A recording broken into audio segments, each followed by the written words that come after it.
Good morning. It's Wednesday, January 8th. I'm Elizabeth Hasselbeck. Former Defense Secretary Robert Gates taking a direct hit on President Obama, saying he does not trust our military leaders, and this morning the fallout is growing. All right. Did you know unemployment benefits create jobs?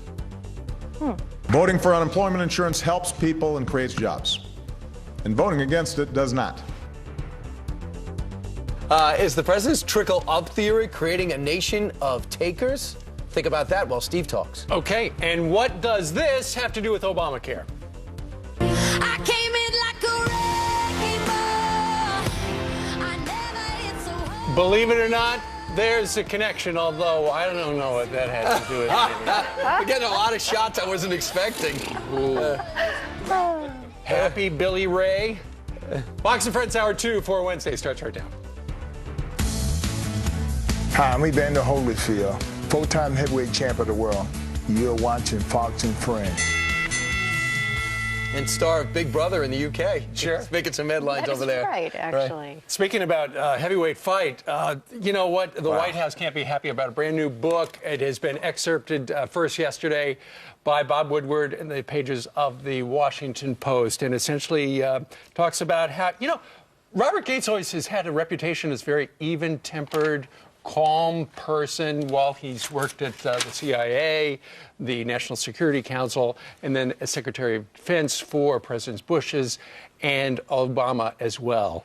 But then he's taken this book to essentially throw the White House under the bus. Talks about how this president doesn't like Hamid Karzai, can't stand him, how Joe Biden doesn't have any idea what he's doing, and makes the allegation that this president, Hillary Clinton, made political decisions based on politics over anything else. It's amazing. For example, the thing that sticks out, and Robert Gates says the president likes the soldiers, likes the troops, does not trust leadership. An example, an excerpt from his book goes like this. All too early in the Obama administration, suspicion and distrust of senior military officers by senior White House officials, including the president and vice president, became a big problem for me as I tried to manage the relationship between the commander-in-chief and his military leaders. The president doesn't believe in his own strategy and doesn't consider the war to be his. For him, it's all about getting out. Now, we're not talking about Iraq. We're talking about Afghanistan. The good war. Essentially, the president got pinned to the mat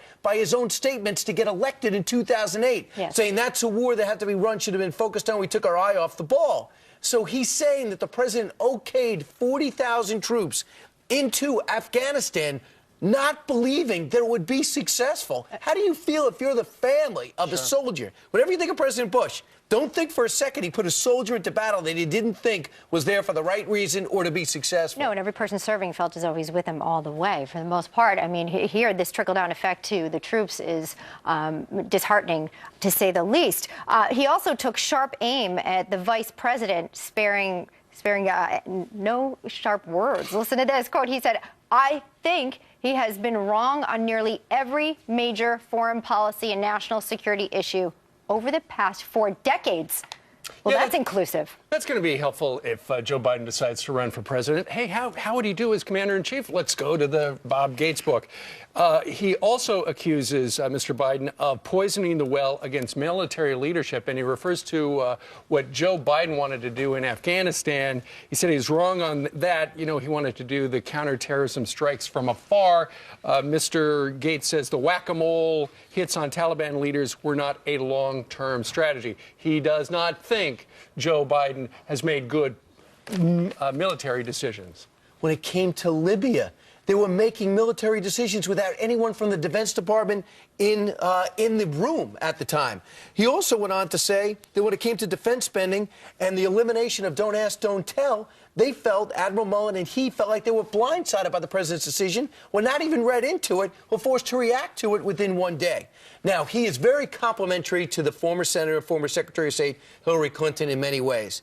However, when it comes to the surge in Iraq, he has a different take and was astonished at what took place. First off, let's think back. She's running for president. She's in the primary process. Comes back, I believe she sat on Foreign Relations, to question General Petraeus about conditions in Iraq that Petraeus was portraying, and he would be correct, as getting better and improving. Listen. I think that The reports that you provide to us really require the willing suspension of disbelief. Well, Really? Disbelief that things were getting better.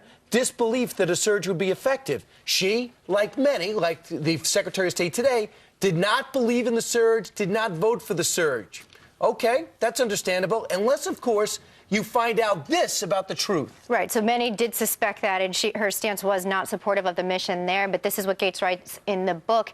Hillary told the president that her opposition to the 2007 surge in Iraq had been political because she was facing him in the Iowa primary. The president conceded vaguely that opposition to the Iraq surge had been political. To hear the two of them making these admissions and in front of me was surprising. It was as surprising as it was. Now, let me just qualify, because Absolutely. he was Secretary of Defense. Sorry, Steve. He was Secretary of Defense at the time, Yes. trying to make the case that the surge could work, but he knew he had to get political favor and win over Washington to do it. So to hear them talk like this, I didn't even believe it when I was against you, is outrageous. Well, okay, so they were saying it out loud and admitting that the president made decisions based on politics. And Hillary was doing the same thing. Charles Krauthammer says this is really bad. I remember saying here on the night of the president's speech, in which he announced the surge and then immediately announced the withdrawal, and then for the 4 years ever since, he never spoke to explain to the American people why the war, why the surge was important. He now has the lowest public approval of any war in modern history because it had no leadership. But I think this is a shocking revelation. I assumed that he didn't believe in this war from his own actions. But here it's from somebody sitting with the president 3 months in.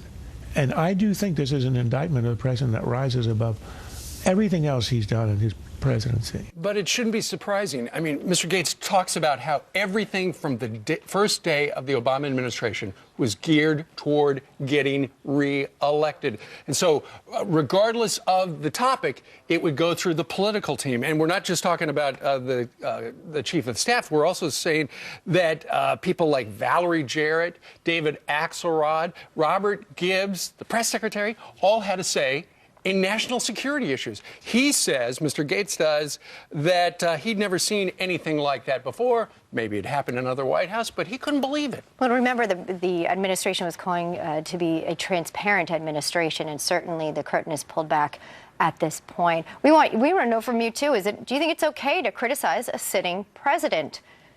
Does Robert Gates have a right to do it? Worked under every president since Nixon, every administration at least since Nixon, Sure. Minus Clinton. Does this seem okay with you? Is this information that is helpful? From right inside the Oval Office, right onto the pages of this brand new book called Duty. All right.